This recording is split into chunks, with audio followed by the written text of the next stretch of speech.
आज आपके धरने में कौन सा दिन चल रहा है? आज हमारा 9वां दिन है, 9 दिन हो चुके हैं हमें यहाँ पे हमारा धरना शुरू करके। अभी भी लेकिन के विरोध में जारी है, इनके इसका समाधान होने के कितने आसार लगते हैं आपको? इसका हमें लगता है कि अब 1-2 दिन में समाधान हमारा हो जाना चाहिए, क्योंकि अब तक अशोका एडमिनिस्ट्रेशन की तरफ से हमारी कोई भी डायरेक्ट मीटिंग नहीं हुई है। ज्यादातर हमारी जो मीटिंग हुई है वो ब्लू स्प्रिंग के जो प्रतिनिधि हैं उनके साथ हुई है, जहाँ पे एक मीटिंग के बाद अशोका के जो प्रतिनिधि है वो मौजूद थे, पर उन्होंने अपनी तरफ से कोई जवाब नहीं दिया है। तो आज हमारी एक मीटिंग होने वाली है अशोका के प्रतिनिधियों के साथ, जहाँ सारे वर्कर मौजूद होंगे। तो अब बस उसी मीटिंग का इंतजार हो रहा है और उम्मीद होगी कि हमारी जो मांगे हैं उसके बारे में जो अब तक बातचीत भी शुरू नहीं हुई है वो बातचीत भी शुरू हो जाएगी और समाधान भी मिल जाएगा। आज मीटिंग किसके साथ में है? मीटिंग में हमारे फैकल्टी के 2 मेंबर रहेंगे, एक हमारे डीन ऑफ स्टूडेंट अफेयर्स है वो वहाँ मौजूद होंगे और एक और फैकल्टी के मेंबर है वो मौजूद होंगे, और हमारे तरफ से और 2 फैकल्टी मेंबर जो इस हमारे समर्थन में वो भी मौजूद होंगे और सारे वर्कर भी होंगे। धमकियां मिलने की भी बातें बताई जा रही है। ब्लू स्प्रिंग का जो मैनेजर है वो उसको जो भी आदेश दिए गए हैं उसके खिलाफ जाके सुबह से वर्करों को कॉल करके धमकियां दे रहा है, कह रहा है कि तुम्हारे खिलाफ कार्रवाई की जाएगी, तुम्हारे खिलाफ तुम्हारा टर्मिनेशन कर दिया जाएगा। और ये सारे जो निर्णय है ये अपने हिसाब से अपने तौर पे खुद लिए जा रहा है। सुबह से 5 या 6 बार उसने कॉल कर दिया है, और ये इसके बावजूद कि आज एक मीटिंग होने वाली है और बात होने वाली है, उस बात को नजरअंदाज करते हुए वो लोगों को कॉल कर रहा है कि अंदर आना चाहते हो। पहले तो इन लोगों ने गेट बंद कर दिया है उन वर्करों का जो यहाँ पे प्रदर्शन कर रहे हैं, और उनको कह रहे हैं कि अंदर आना है तो माफीनामा लिखना पड़ेगा, बोलना पड़ेगा कि हमें भड़काया गया था। पता नहीं किसने इन्हें भड़काया था। ये लोग जो अपनी हक की लड़ाई यहाँ पे लड़ रहे हैं, अपने अपने अपने हक की कमाई की यहाँ पे मांग रख रहे हैं, तो ऐसा ये बताया जा रहा है कि इन्हें किसी ने भड़काया था, और वो ये धमकी देकर उनसे माफीनामा मांग रहा है और कह रहा है तभी मैं तुम्हें अंदर आने दूंगा, जबकि वो ऐसा उसके हाथ में इतनी पावर या इतनी क्षमता तो है नहीं कि वो ये तय करे कि कौन अंदर आ सकता है इस यूनिवर्सिटी में और कौन नहीं। लेकिन जैसे हमारी टीम ने भी उनसे बात की है, मैं शायद मनीष खत्री है, उनसे बात की तो उन्होंने इस बात को जो धमकी वाली बात हाँ, उसको बिल्कुल नकार दिया है। अच्छा, हमारे पास उनके कॉल की रिकॉर्डिंग है जहाँ पे उन्होंने धमकाया है, उनको नोटिस दिया गया है। ये आज तीसरी बार उनको एक नोटिस दिया गया है सारे वर्करों को ये धमकी के साथ, और उसके ऊपर से एक और धमकी दी गई है कि अगर माफीनामा नहीं लिखोगे तो एक और नोटिस तुम्हें भेज दिया जाएगा। तो ये सरासर झूठ कह रहा है ये आदमी, और हम तो ये भी हमारे मांग पत्र में तो मौजूद नहीं है, पर बहुत ठोर किस्म से हम ये मांग करते हैं कि इस इंसान ने अपना इस्तीफा देना चाहिए या तो इसे यहाँ से बेदखल कर देना चाहिए इस यूनिवर्सिटी से, और ये हम यहाँ के छात्र भी मांग करते हैं। अच्छा, जो इनकी तनख्वाह अभी मिल रही है, सैलरी मिल रही है, वो हरियाणा सरकार के नॉर्म्स के अकॉर्डिंग तो ऑलरेडी मिल रही है, फिर भी किस लिए धरना दे रहे हैं? बिल्कुल, ये जो हम यहाँ पे हमारी धरना है उसमें हम जो डिमांड कर रहे हैं वो मिनिमम वेज की हम डिमांड नहीं, हम फेयर वेज की डिमांड कर रहे हैं।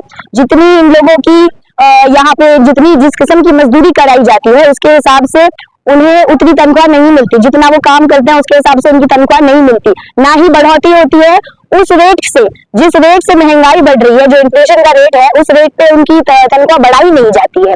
तो ये जो प्रशासन है ये किस किस्म से और कब ये कानून के मुद्दे पे बात करेंगे और कब नहीं करेंगे, ये खुद अपने कन्वीनियंस के हिसाब से वो ये तय करते हैं। देखा जा रहा है कि जितने लेबर पहले बैठे थे उनकी संख्या दिन पे दिन घटती जा रही है। क्योंकि ये इसलिए घटती जा रही है क्योंकि जो लोग बाहर बैठे हुए थे उनकी इन लोगों ने पिछले महीने की तनख्वाह रोक दी। ये इसके बावजूद कि ये अभी भी यहाँ के एम्प्लॉइज है और ये यहाँ पे अपना संवैधानिक जो इनका हक है उसको वो एक्सरसाइज करते हुए यहाँ बैठे हुए हैं, उसके बावजूद जो यहाँ बैठे हैं उनके खिलाफ इन लोगों ने गैर कानूनी काम किया है। ये उनकी तनख्वाह रोक के जो लोग अंदर मौजूद है उनको उनकी तनख्वाह दे दी गई है, पर बाकियों को नहीं दी गई है। तो जो मजदूर आदमी है जो अपनी मजबूरी के तले मतलब जिसको ये निर्णय लेना पड़ता है कि क्या वो अपनी हक की लड़ाई आगे बढ़ा सकता है या नहीं, उसे अंदर जाने पर मजबूर कर दिया गया है। जैसे आज मौसम भी बिल्कुल ठीक रहा है, अभी आपसे बात करते हुए ही एकदम से मौसम बिगड़ गया है और सभी आज इनके खड़े हैं फिर भी इतने नारेबाजी कर रहे थे, तो क्या कहेंगे मैं जो इनकी हिम्मत है उसके बारे में क्या कहेंगे? इनकी हिम्मत की और इनकी हौसले की मैं दाद देती हूँ। मैं इतनी प्रेरणा लेती हूँ इन मजदूरों से जो अपनी हक की लड़ाई अपनी मजदूरी की कीमत को ये पहचाने, इस बात की लड़ाई यहाँ पे लड़ रहे हैं। पिछले पहले 7, 8, 9 दिन हो चुके हैं, यहाँ पे कठोर धूप पड़ी है, कठोर बारिश हुई है, उसके बावजूद ये यहाँ डटे रहे हैं, हर रात इस गेट के बाहर सो रहे हैं। और ये इनकी हिम्मत है जो आज हमें इस मुकाम पे लेकर आई है, कि हम उम्मीद कर रहे हैं कि हमें अब जाके हमारी सारी मांगों का हमारा एक समाधान होगा, और जिस हक की हम मांग कर रहे हैं वो हमें दिया जाएगा। क्या संदेश देंगे आप?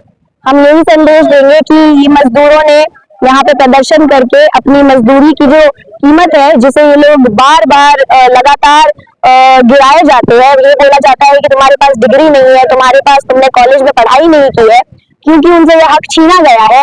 सालों और बरसों और अरसों से एक जनरेशनल तौर पे ये हक जिनसे छीना गया है, उसी को उनके खिलाफ यूज करके जो बोला जाता है कि क्योंकि तुम लोग ने कॉलेज की, तुम्हारे पास डिग्री नहीं है, तुम 10वीं फेल हो, 12वीं फेल हो, तुम्हें इससे ज्यादा तनख्वाह, तुम्हें खुशी मिलनी चाहिए कि तुम्हें इतनी भी तनख्वाह दी जा रही है।